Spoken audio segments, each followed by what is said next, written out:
Eu queria chamar agora o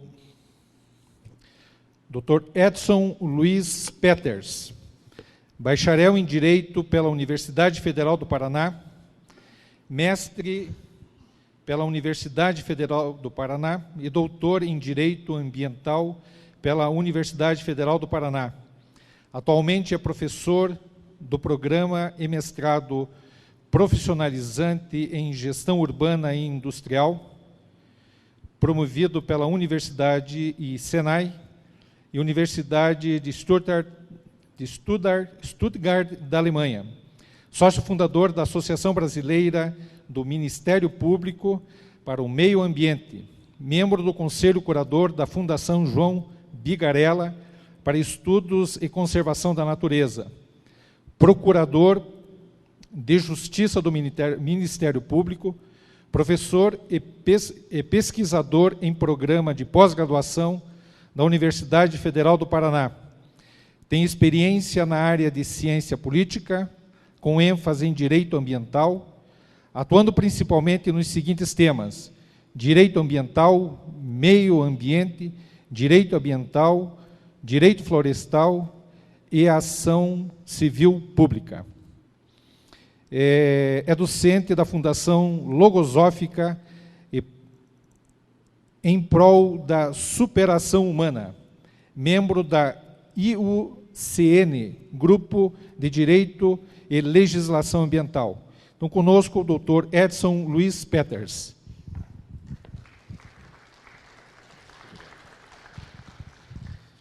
Eu quero agradecer o convite na pessoa do engenheiro Ferrúcio e quero cumprimentar todos os integrantes desse Instituto de Engenharia do Paraná, que, por certo, é uma das instituições que orgulha o nosso Estado.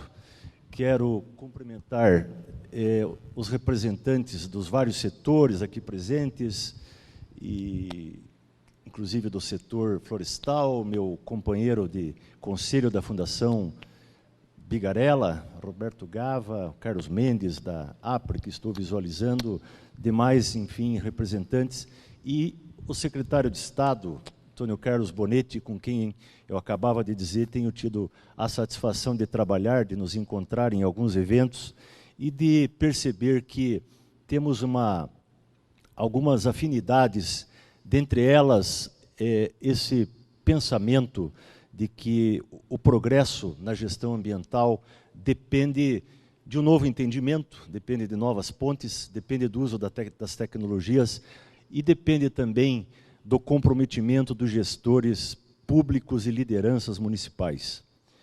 E eu vou procurar fazer uma síntese aqui de uma linha de raciocínio que é em parte a minha tese de doutoramento na Universidade Federal do Paraná, e demonstrar o que eu tenho aprendido nos últimos 20, 25 anos atuando no Ministério Público, metade desse tempo, pelo menos, nas promotorias de meio ambiente do interior e depois aqui na capital, e agora, nos últimos anos, na Procuradoria de Direitos Difusos, que atua junto ao Tribunal de Justiça do Estado do Paraná, por ocasião dos recursos. E também o que eu tenho aprendido na minha carreira docente, de pesquisador e de observador do que ocorre na gestão ambiental brasileira e global. Temos o município, por ora, aparece como um ente consagrado com autonomia na história constitucional brasileira e em outros momentos desaparece. E a partir da Constituição de 88, se tem algo muito claro, por um lado, é o reconhecimento do município como ente da federação, como célula que sustenta a Federação Brasileira, e o município recebe, na Constituição de 88, uma relação, uma lista de tarefas fundamentais, importantes, como saneamento básico, portanto, recursos hídricos, captação e distribuição de água, esgotamento sanitário, drenagem urbana, gestão dos resíduos sólidos, sistema de creches, sistema de educação fundamental, saúde, é uma peça fundamental, o município, no Sistema Único de Saúde, um dos sistemas que o mundo tem observado como um dos melhores, em tese, no mundo, além de outros compromissos que o município tem na área de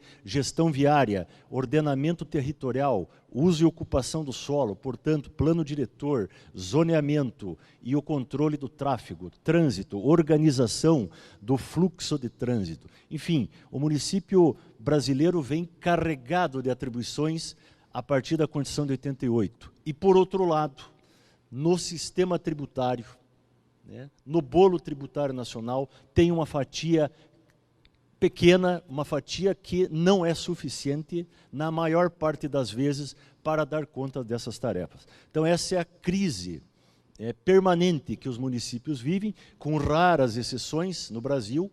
Algumas desses municípios lindeiros aos lagos das represas hidrelétricas, que recebem um montante de royalties, que não é eterno, mas que cria até uma ilusão para a gestão pública com essa injeção de recursos. E outros municípios que estão em áreas extremamente industrializadas, enfim, como é o caso de Araucária, que conta com empreendimentos federais, estaduais e outros de grande monta na área siderúrgica, na área petroleira e assim por diante. Então, o município, ora aparece como problema, ora aparece como solução. E eu gostaria de chegar ao fim desse meu pronunciamento mostrando que o município é parte importante da solução. Este é o lixão de Maringá, na referência que eu encontrei, e essa foto é uma foto eloquente, uma foto ilustrativa que mostra que o lixo é, de todos, talvez o problema mais local que exista, e, ao mesmo tempo, é um problema global. Claro que a questão ambiental é uma questão global, mas esse pensamento de que é uma questão global, às vezes nos atrapalha no entendimento e no avanço de que nós, cada um de nós, eu na minha casa, se eu não separo meus resíduos, e se nenhum de nós separar os resíduos, a nossa colaboradora, enfim, a pessoa que trabalha na nossa casa não fizer isso, dificilmente depois as entidades, o município, as empresas vão fazer isso. E se vão fazer isso, vão fazer com mais dificuldade, com mais custo, provavelmente. E se não começar no município, dificilmente nós vamos avançar. Qual é o município que não tinha ou ainda não tem um lixão a céu aberto?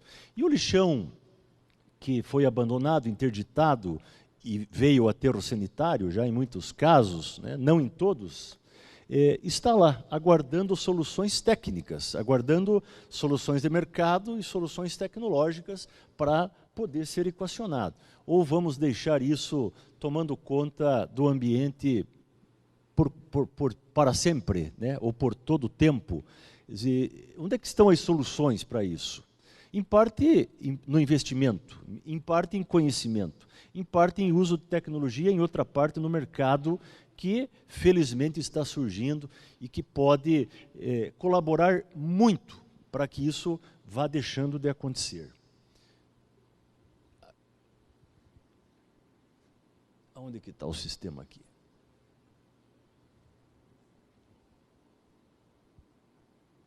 É aqui mesmo?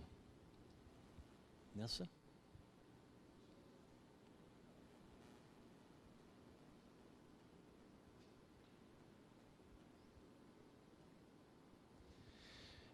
O que somos nós? Somos uma república federativa, tem se falado muito no convívio republicano e talvez pouco em federação, pouco no pacto federativo. E somos uma federação, no dizer de Paulo Bonavides, um constitucionalista gaúcho brasileiro, uma federação de fachada. Quer dizer, uma federação que concentra competências, poderes e recursos no governo central. E talvez esse seja um entrave ambiental dos mais relevantes, nós não conseguirmos ainda viver, implantar, fazer do Brasil uma verdadeira federação que leve em conta as realidades regionais, as peculiaridades locais e que permita, portanto, a autonomia local e regional para que possamos avançar. Temos um território continental. Esse mapa me pareceu eloquente para mostrar o tamanho, a dimensão continental brasileira, 8.500.000 quilômetros quadrados de Brasil, que por vezes se tem a pretensão de administrar tudo de um governo central, de um governo concentrado em Brasília. E uma tarefa que nós estamos percebendo que cada vez menos o governo federal consegue fazer, né? E lá em cima, né, aparece Mongólia, o estado de Minas Gerais, em área quadrada, é mais ou menos a França, né, o Paraná tem mais ou menos o tamanho da Bielorrússia, enfim. Temos ali o Mato Grosso, mais ou menos o tamanho da Venezuela, o estado do Pará, né, mais ou menos do tamanho, em áreas, em quilômetros quadrados, de Angola. Cabe metade da África e mais da metade da Europa no mapa do Brasil. Então, um país com essa dimensão territorial não dá mais para pensar que pode ser administrado e legislado a partir de um governo federal, de um governo centralizado em Brasília. Cabe 386 estados de Israel no território brasileiro, né? Então, administrar Portugal, né, é diferente de administrar o Brasil. Então, um estado unitário, pode ser pequeno e administrável. Um estado com esse território tem que ser federativo e tem que ser administrado, claro, de forma regionalizada e localizada. O secretário já me poupou aqui, o secretário Bonetti trouxe esse conceito, que é um conceito muito presente nos discursos, né, e muito pouco praticado ainda, porque muito pouco compreendido. Garantir, né, o desenvolvimento, sustentabilidade é um caminho, é sempre uma meta, né, que está mais adiante, que nos puxa. É uma questão de ser, e não é uma questão de ter o diploma de sustentável na parede. Então, esse é um desafio que tem muitos nomes, e esse nome sustentabilidade talvez é um nome que é um conceito, é um termo que vem ganhando espaço e que serve para nós fazermos uma reflexão. E passa por uma nova postura ética. Então, nós temos que ser moralmente sustentáveis, politicamente, economicamente sustentáveis, para depois ser ambientalmente sustentável. Não dá para ser só ambientalmente sustentável sem ser econômico e politicamente? Não dá, não dá. Então, nós realmente, a postura ética precisa ser alterada, porque o poluidor é aquele sujeito que vai sempre no jantar e sai um pouco antes e deixa a conta para os outros pagarem. Ele não está contribuindo, né, com a sua parte. E a distribuição da riqueza passa pela sustentabilidade. O país é rico. Uma vez me perguntaram o que é ser promotor de justiça no Brasil. Se ser promotor de justiça no Brasil, depois, agora você me dá umas horas para eu refletir, e depois de um tempo lendo, refletindo, eu cheguei à conclusão que promover a justiça no Brasil é colaborar para que a riqueza do país sirva à riqueza da nação, ou se transforme na riqueza da nação. O país é rico, disso não temos nenhuma dúvida, né? Nenhuma dúvida. E a nação é pobre.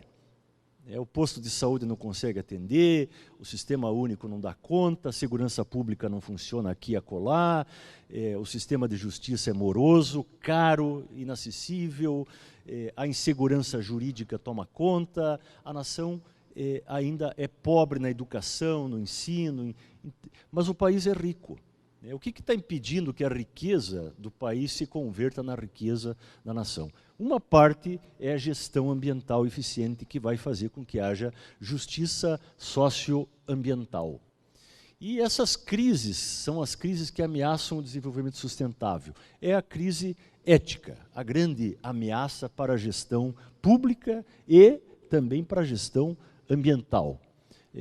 A crise da governança, né? A crise político-legislativa, esse modelo concentrador esgotado de querer fazer um código florestal, uma lei florestal única, válida de norte a sul, de leste a oeste, como se a Amazônia e os Pampas fossem biomas parecidos, assim, que pudesse aplicar os mesmos parâmetros legais, as mesmas medidas de mata ciliar para a Amazônia e para os Pampas, e para o Cerrado e para a Mata Atlântica, e assim por diante. Então, esse modelo concentrador de fazer lei ambiental de caráter apenas nacional e federal realmente tem que ser ultrapassado. E a educação que não conecta, né, o sistema de ensino que não conecta conhecimentos.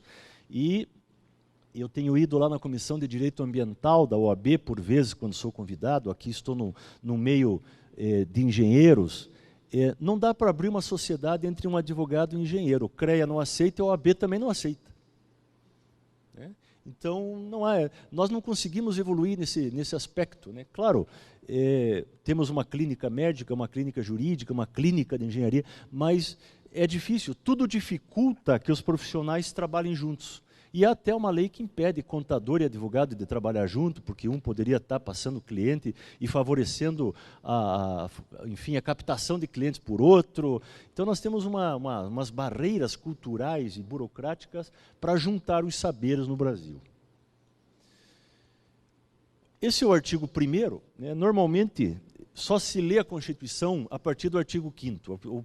Os artigos menos lidos da Constituição é o 1º, 2º, 3º e 4º, que são importantes, porque dizem o que é o Brasil perante o mundo. Se um japonês pergunta como é que está estruturado o Brasil, eu posso encaminhar para ele os primeiros artigos da Constituição, que lá naquele site do planalto.gov tem uma tradução para o inglês e tem outra para o espanhol. Quer dizer, é assim que nos apresentamos para o mundo, nesses primeiros artigos. E aí está que o Brasil é formado por uma união indissolúvel de estados e municípios e Distrito Federal. E o Brasil tem até uma vantagem nesse ponto, porque quando me perguntam de onde que eu sou, eu vou logo respondendo que eu sou rionegrense. Nós vamos respondendo com a nossa cidade. Eu ouvi o secretário Bonetti, né, relatar aqui a sua trajetória, dizendo que foi prefeito lá em Enéas Marques, né, lá no Sudoeste, e é identificado com o Sudoeste, é claro, é natural. Então, nós temos uma identificação com o nosso torrão natal, o que favorece, eu penso, essa evolução cultural. Em outras partes do mundo, quando se pergunta para alguém, ele diz que ele responde com o Estado. Ele responde que é do Texas ou é da Califórnia, lá nos Estados Unidos, ele não responde com a cidade. Então, nós já temos uma vantagem nesse particular. E o artigo 18 é o artigo que vai dizer que a organização política administrativa, quer dizer, a Constituição brasileira traça a arquitetura do Estado. O desenho arquitetônico do Estado brasileiro é esse aí, a República Federativa, que compreende União, Estados, Distrito Federal e os municípios, todos autônomos. Quer dizer, se o município é autônomo, ele não depende de autorização de quem quer que seja para exercer a gestão pública ambiental. Claro, ele depende de know-how, ele depende de conhecimento, ele depende de estrutura, ele depende de vontade política. Mas, a rigor, esse trabalho de municipalização fomentado, incentivado, é um trabalho que vai exatamente na direção da autonomia que é consagrada pela Constituição. Quer dizer, o que impede o município, de exercer essa gestão? A competência administrativa, que é a competência para executar, para fazer valer a lei, tem a competência para fazer a lei, para executar e para julgar, são três tipos de competência. Essa competência administrativa é comum da União dos Estados e do Distrito Federal e dos municípios, quer dizer, todos têm a mesma competência, de tal sorte que a União tem um papel limitado de traçar diretrizes amplas e gerais. Não é a União que deve tratar do bioma das florestas com araucária, porque floresta com araucária não existe no Brasil inteiro.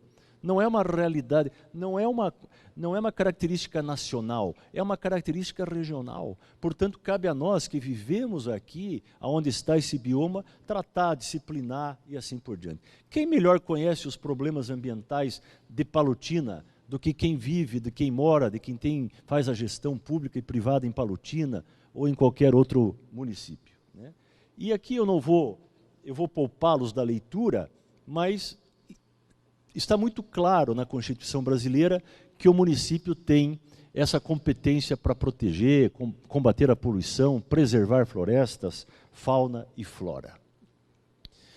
Qual é o movimento que nós assistimos desde que o Brasil adere a uma política nacional do meio ambiente? No ano de 81, o Brasil escreve a sua política nacional do meio ambiente. E desde lá, qual é o movimento? O movimento é da União para o município. A década de 80 foi uma década federal, ainda continua um pouco nos anos 90, e nos anos 90 começa a estadualização. Começa uma era em que a gestão ambiental passa a ser, grosso modo, do Estado. Ou seja, o licenciamento e a fiscalização ambiental passam a ser feitos pelos órgãos, pelos sistemas estaduais de meio ambiente, e os órgãos federais, o IBAMA, que hoje tem esse nome, vai saindo de campo. Não vou entrar no mérito aqui, mas eu entendo que esse movimento é um movimento salutar, é um movimento que aposta cada dia mais na municipalização, e a União deixou de investir na estrutura suficiente para acompanhar o que acontece. E os estados passaram também a deixar de investir na estrutura pública de gestão ambiental. Isso é claro, é notório, o secretário que acaba de sair daqui reconhece essa perda de estrutura de suficiência do Estado do Paraná para fazer a boa gestão. Ou seja, o Estado não acompanhou o movimento do mercado, da economia, não consegue dar conta desse recado. Então, essa é uma tendência irreversível.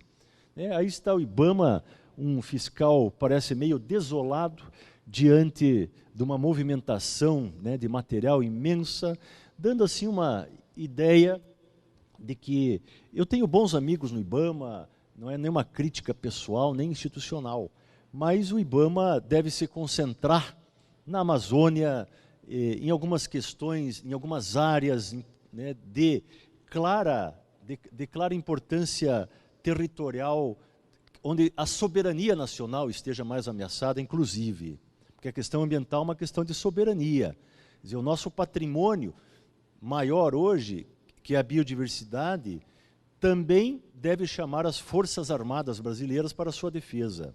E isso deve se dar com prioridade na Amazônia. É onde o IBAMA deve se concentrar, é onde o IBAMA tem o papel maior. E aqui entre nós, ele tem um papel cada vez menor. Não porque eu queira, não porque alguém pense assim ou pense ao contrário disso, mas é uma tendência irreversível, e eu quero defender a ideia aqui de que é salutar. É evidente que eu quero ver um IBAMA forte, eu não quero ver um IBAMA fraco. Os críticos internacionais todos reconhecem que o Brasil tem fortes leis e tem fracas agências. Essa é uma realidade que me parece assim irrecusável, que nós tenhamos que admitir isso, mas não aceitar, não concordar com isso. A competência municipal vem no artigo 30, e essa competência é a competência legal, a competência para fazer leis. Então, está muito claro no artigo 30 que os assuntos, que os temas de interesse local devem ser objeto de legislação por parte da Câmara de Vereadores. São os camaristas, que hoje têm o nome de vereadores, que devem cuidar de fazer a melhor legislação possível para os problemas de interesse local. Organizar e prestar serviço, etc. e tal, e legislar sobre os assuntos de interesse local. Então, a lei complementar, entrando nela agora, que veio muito tempo depois, demorou, 2011, dezembro de 2011, ela veio para dizer o que cabe à União, o que cabe aos estados, o que cabe aos municípios na gestão pública ambiental. E ela veio para desfazer um nó que estava lá no artigo 23, que fala da competência administrativa e diz que todo mundo pode e todo mundo deve. Daí o IBAMA não ia pensando que o IAP fosse, o IAP não ia pensando que o IBAMA fosse. E ninguém ia. E outras vezes todo mundo ia. E outras vezes aconteceu, e ainda acontece em algumas situações, o IBAMA exige licenciamento do empreendimento, depois chega o órgão estadual, exige outro licenciamento. O que é, do ponto de vista jurídico-constitucional, uma aberração. um disparate, uma atividade depender de 2 licenciamentos ambientais no Brasil. E digo mais, já vi atividades com 3 licenciamentos ambientais no Brasil. De repente, o município, agora nós vamos fazer a gestão, vamos exigir mais um licenciamento. Chegou-se a esse absurdo de tríplice licenciamento ambiental. Hoje, nessa lei complementar, está muito claro, o licenciamento ambiental é único. Licenciou-se perante o município, está licenciado. Licenciou-se perante o órgão estadual, está licenciado. Não tem que fazer outro no IBAMA, outro para lá, o outro para cá, né? E a Lei Complementar 140 elegeu o município como o ente genérico, como o ente principal, né? Como o principal ente da federação para o licenciamento ambiental no Brasil. Claro, se alguém me pergunta, mas os municípios estão preparados? Não, não estão, né? A grande maioria não está preparado. Não está preparado. Agora, se não começar, nunca vai estar, né? Se não começar, nunca vai estar preparado. Só que a Lei Complementar 140 também não criou uma fonte nova de financiamento para que o município possa dar conta dessa missão. E aí que a maioria dos prefeitos reage, né? E não quer assumir uma responsabilidade desse tamanho. E, principalmente, eu posso dizer isso com um certo grau de liberdade, principalmente porque o político não gosta de dizer não. E em matéria de gestão ambiental, por vezes, tem que dizer não. Ou tem que dizer, olha, tem que readequar, aqui nesse local não pode, vai ter que colocar em outra zona da cidade, enfim. Então, a gestão ambiental implica em exigir, implica, eventualmente, em negar ou negar parcialmente, enfim, em limitar algumas iniciativas, etc., coisa que, repito, né, às vezes o político não quer assumir, não tem vontade política de assumir. Aqui está o Brasil em biomas, né? A Amazônia é a metade do território brasileiro, às vezes nós que moramos no sul não nos damos conta disso, né? Como o Brasil se alarga no norte e se afina, se afunila aqui para o sul. Então, o grande bioma brasileiro é a Amazônia e é um bioma diferente dos demais, né, com toda evidência. Temos esse bioma Mata Atlântica, que é o que toma parte de bom trecho do Paraná, né, junto com a costa, com a região costeira, com a Mata Atlântica. Temos uma área de cerrado que é maior do que, por vezes, eu mesmo pensava. Temos uma caatinga, uma região grande, e temos aí, lá no Rio Grande do Sul, né, o bioma Pampa, além do Pantanal, né, que é um outro bioma que ocupa tanto um trecho do Mato Grosso como do Mato Grosso do Sul, e que deságua esse montante de águas no Paraguai, e depois vai formar o Rio da Prata. O município, nessa Lei Complementar 140, que é a lei complementar que regulamenta a competência administrativa, né, ele diz aqui quais as ações administrativas. Eu vou dar ênfase em apenas uma, que é o inciso 14, esse inciso aí. Observadas as atribuições dos demais, ou seja, do IBAMA e do IAP, do órgão nacional de meio ambiente e dos órgãos estaduais, o que cabe ao município em matéria de licenciamento? Licenciar atividades ou empreendimentos que causem ou possam causar impacto ambiental de âmbito local, conforme tipologia definida pelos conselhos estaduais de meio ambiente, considerados os critérios de porte, potencial poluidor e natureza da atividade. Ou seja, o município passa a ser o licenciador geral das atividades, obras, empreendimentos e serviços potencialmente poluidores ou degradadores no Brasil. A União, o IBAMA, fica com as exceções, que são empreendimentos militares, que são empreendimentos binacionais, como é o caso de Itaipu, é o exemplo mais claro e evidente de licenciamento federal, um empreendimento binacional, e como é o pré-sal, ou seja, como é tudo que se desenvolve no mar. Não mais na praia, a praia, inclusive, pode ser licenciada, os empreendimentos que estão na zona costeira, pelo órgão estadual, em grande parte, então fica uma fatia muito pequena e excepcional, né? São os artefatos nucleares e as fábricas de dinamite, de explosivos, etc., que ficam para a União, com controle, inclusive, do Exército. Outra gama fica para o Estado. O que fica para o Estado? Empreendimento que impacta mais de um município, ou seja, que tem impacto regional. Então, fica para o Estado, o que tem impacto além do município fica para o Estado. E o impacto ambiental local, tudo pode ser licenciado pelo município. Se nós imaginarmos os empreendimentos, obras e serviços de uma maneira geral, nós vamos perceber que aí quase 90%, mais de 80% dos empreendimentos, obras, serviços, tal, serão e podem ser feitos pelo município, a partir do momento que ele entre no sistema, no Cisnama, né?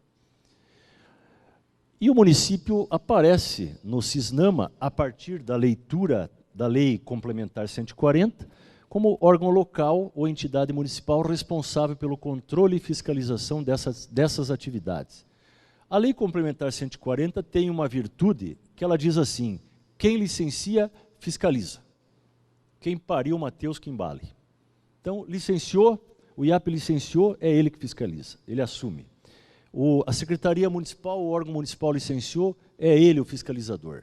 Há um princípio de subsidiariedade na Constituição brasileira, que, em algumas situações, se o município não fizer a parte dele, há uma garantia para a nossa sociedade de que o órgão estadual pode ser chamado. E há ainda uma garantia de que, se o órgão estadual não fizer o que lhe cabe, o órgão nacional pode ser chamado. Então, existe uma garantia de subsidiariedade, caso, por exemplo, o que é temido por muitos ambientalistas que vão para os extremos, né, falava o secretário aqui dos radicais, eu prefiro outra palavra, que é a palavra extremo. Nos extremos não tem solução para nada. E a questão ambiental, até hoje na história, ficou muito extremada. E ficou muito fácil pôr uma camiseta, né, um boné, dizendo que é ambientalista, sem ter conhecimento, sem estudar, né, sem propor melhora, e sair por aí discursando contra ou a favor, isso ou aquilo. Quer dizer, isso não evolui. Isso não avança, nós temos que debater com conhecimento técnico, com conhecimento científico, nós temos que investir na pesquisa para poder opinar, se for o caso, com conhecimento. E não se posicionar, eu sou contra isso, eu sou contra aquilo. Precisamos dizer por quê, precisamos criar a argumentação necessária. Então, claramente o município faz parte do Cisnama, não de forma automática, porque ele requer alguma estrutura. O licenciamento, que foi instituído nacionalmente com esse artigo 10 da Lei da Política Nacional, também foi alterado pela Lei Complementar 140, no finalzinho de 2011, para dizer que as obras potencialmente poluidoras dependem do licenciamento do órgão estadual. Essa era a redação antiga, depois tem uma redação nova, que é esta que eu estou mostrando aí, que diz que toda construção, obra, reforma, serviço que cause impacto ambiental depende de prévio licenciamento ambiental, ponto final. Exatamente para compatibilizar com a Lei Complementar 140, que elegeu o município como ente licenciador principal. Riscos de levar a competência, usando a palavra descentralização, para os municípios. Risco, aumenta a vulnerabilidade, o município é vulnerável do ponto de vista orçamentário, né? Já colocava, porque a principal renda, a principal receita é a receita tributária. Então, às vezes, o município acaba fazendo um certo striptease ambiental, permite e tolera o que não deveria, para poder arrecadar mais IPTU, para poder arrecadar mais ISS, para poder se sustentar. Mas esse não é um problema ambiental, esse é um problema político, econômico, orçamentário, ou seja, é um problema que decorre da má criação. Tem uma gama de municípios mal criados porque não tem viabilidade econômico, financeira, orçamentária. Foram criados ao bel prazer de algum político na história do Paraná e na história do Brasil, que deveriam ser extintos. Claro que falar de extinção de município hoje é um suicídio para os políticos, né? E eu posso falar livremente porque não estou vinculado a partido nenhum. Então, falar de extinção de município, alguém do Tribunal de Contas, um conselheiro do Tribunal de Contas, outro dia afirmava que nós temos que pensar na extinção de municípios no Paraná. Ele falava do Paraná porque ele é conselheiro do Tribunal de Contas do Paraná. Foi a mais lúcida manifestação que eu ouvi de um conselheiro do Tribunal de Contas. Tem municípios que não se sustentam nas pernas. E aí ele tem que tolerar o que jamais deveria ser tolerado para poder arrecadar, para poder pagar folha, para poder sobreviver. Então, como é que o município desse vai fazer gestão ambiental? Realmente é um desafio. Insuficiência técnica. Então, os municípios têm menor, por isso eu fazia uma sugestão aqui ao secretário, precisamos investir em suficiência técnica, regional, local, quer dizer, capacitar, qualificar engenheiros, biólogos, arquitetos, advogados, enfim. Diminui a eficácia, dizem muitos, da fiscalização. Hoje, nesse momento da história, eu não aposto nesse risco. Eu não sei se tem como reduzir ainda mais do que está reduzida a capacidade e a eficácia fiscalizatória. O caminho, e virão outros aqui nessa manhã, que é muito dinâmica, engenheiro Ferrugem, falar exatamente do uso de geotecnologias para o trabalho de fiscalização de campo, que não dá mais para fazer no campo. Nós mesmo, o Ministério Público, temos uma equipe pequena, com 6 ou 7 técnicos para 400 municípios. Ora, eu peço uma vistoria em Umuarama, em Paranavaí, olha, vai entrar na fila, para daqui 2, 3 meses poder ter alguém que vai lá verificar se tem a reserva legal, se tem preservação permanente, se tem nascente, o que tem lá, o que planta lá, o que colhe. Então, realmente não tem outra alternativa que não seja usar a inteligência e das tecnologias. Aumenta a corrupção? Eu já não aposto que aumente a corrupção se você levar a gestão para o município. Eu penso que ficar mais corrupto do que está é difícil. É difícil. Onde tem fiscalização, tem corrupção. Por isso eu aceitei de muito bom grado, estou muito satisfeito de estar aqui, engenheiro Ferrugem, porque esse é um evento que aposta na transparência. Então nós temos que realmente usar tudo que está disponível tecnologicamente de inteligência artificial para aumentar a transparência. Então, o que falta na gestão pública ambiental e na administração pública de uma forma geral é transparência. Então, o choque da transparência é que vai provocar uma redução lenta, infelizmente lenta e gradual, no nível de corrupção na administração pública brasileira. Mais pressão local, seja quem vive no município, o prefeito, os secretários, enfim, claro, eles estão no convívio direto com a população. Recebem reclamos diretamente e sentem a pressão mais diretamente. Então, é mais difícil ser prefeito, no meu modo de entender, no meu modo de enxergar, enfim, do que ser presidente da República que fica na redoma do palácio, praticamente intocável. O prefeito está sujeito ali ao diálogo aberto com a população e por isso que também eu penso que pode ser melhor. Porque quem vive no município sabe do problema, encontra o prefeito, encontra o vereador, encontra o secretário e pressiona mesmo. E essa pressão é natural num sistema democrático que ela possa existir. Agora, que tem grupos para cá e grupos para lá, tem. Os municípios têm grupos políticos, partidários que se revezam. Agora, se nós pensarmos que onde tem grupo partidário nós não podemos ter boa gestão, então nós temos que fechar o Brasil. Maturidade política, e que é um caminho que nós temos que fazer. Por que o município tem menos maturidade? Que durante anos nós não elegemos o prefeito, aliás, poucas eleições teve durante certos períodos na história do Brasil. Mas está aumentando, nós temos que apostar. O problema é o eleitor. O eleitor não tem educação, o eleitor não tem alfabetização para votar. Então pode ter 400 operações Lava Jato, dá menos resultado do que educar o eleitor para votar. Porque senão a Lava Jato varre 400 políticos para fora e os eleitores põem de volta 400 políticos para dentro. Então, o que muda a história política não é a operação daqui ou de lá, sem demérito, as operações importantes, mas o que muda a história é o indivíduo que aprende a votar.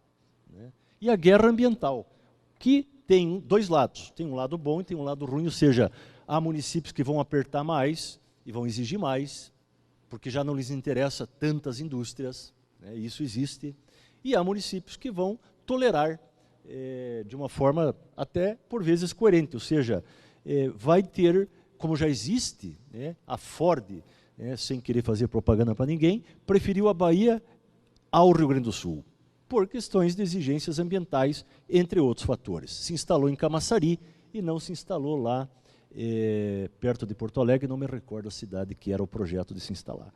Então, essa guerra fiscal, que depois pode ser uma guerra ambiental, ela tem, né, ela pode existir e ela pode ter o lado bom e o lado ruim, vai depender de nós. O que falta aos municípios para exercer a gestão ambiental? Vontade política, já comentei sobre isso, orçamento, equipes técnicas e jurídicas qualificadas. Então, eu acho que aí as universidades têm esse papel importante, formar, capacitar, fazer pós-graduação. Eu sou, com muito orgulho, professor de um programa de mestrado da Universidade Federal, com alunos estrangeiros. Esse ano tem alunos do Irã, da Turquia e do Marrocos. E é um programa com a Universidade de Stuttgart, na Alemanha, que atrai estudantes de todas as formas. E tem engenheiros que fazem, a maior parte dos alunos são da engenharia, e muitos não tiveram uma aula de direito, uma aula de legislação. E é preciso isso. Então, se não teve na graduação, vamos fazer uma pós-graduação que contemple esses conhecimentos de lei, legislação, política, cidadania. Equipamentos, materiais e educação. O secretário já apontou aqui o consórcio. Eu penso que o consórcio é uma ideia que pode dar muitos resultados favoráveis para a boa gestão. Não precisa cada município ter um aterro sanitário controlado, que custa caro realmente. Pode ter 8, 10, 15 municípios fazendo um consórcio. Agora, o que não dá para admitir é que o lixo de Joinville suba a Serra, suba a Dona Francisca e vá para Mafra. O que não dá para admitir é que o lixo de Laranjeiras do Sul vá para Santa Catarina. Isso está acontecendo, não sei se... E outras tantas situações, né, que são absolutamente contraditórias, são disparates. Então, esses consórcios podem representar uma solução boa, e os termos de cooperação entre universidades, enfim. Tem muitos cursos bons de graduação, de pós-graduação, de mestrado, doutorado, em que os alunos não têm campo para experimentar, não têm aonde pôr a mão na massa. Então, tem um potencial fechado dentro dos muros da universidade que não devolve para a sociedade, que lhe custeia, porque a universidade é pública, é custeada por nós, cidadãos, não está devolvendo para a sociedade aquilo que deveria estar. Então, como o médico faz residência, né, quem sabe outras áreas, outros cursos poderiam ter uma residência nos órgãos ambientais, nas prefeituras, etc., para colaborar e fazer disso o campo experimental de conhecimento e de ciência. Vantagens do exercício da competência municipal. Bem, primeiro, participação social aumenta. Na medida em que a gestão é própria, é local, é mais fácil criar canais de participação. Tratamento conforme as peculiaridades, ou seja, os problemas de Mangueirinha, quem pode resolver melhor? Os problemas de Campo Mourão. Você precisa mais um parque, mais um lago, se o tratamento do esgoto está bom, está ruim, se a gestão do trânsito está boa, está ruim, quem sabe disso? É quem mora lá, é quem vive lá, é quem faz a gestão lá, é que pode resolver. E a administração pública mais próxima provavelmente é mais eficiente, porque pode dar resposta mais rápida, porque está observando, está perto dos problemas. Quem está em Brasília, será que está olhando o lixão de Mangueirinha? Será que passa pela cabeça dele que tem lixão em Antonina? Será que ele vai resolver isso? Outras virtudes, ação rápida, atendimento das necessidades, soluções locais exitosas que podem ser multiplicadas. Ou seja, se cada município fizer a sua parte, o Brasil cumprirá a tarefa. Do contrário, eu não vejo como alcançar. Município, portanto, é parte da solução da crise ética, política, administrativa e ambiental, e caminho para a eficiência da gestão ambiental no Brasil. Grato pela atenção, me coloco aqui à disposição, né, para eventuais comentários, enfim, que queiram trazer.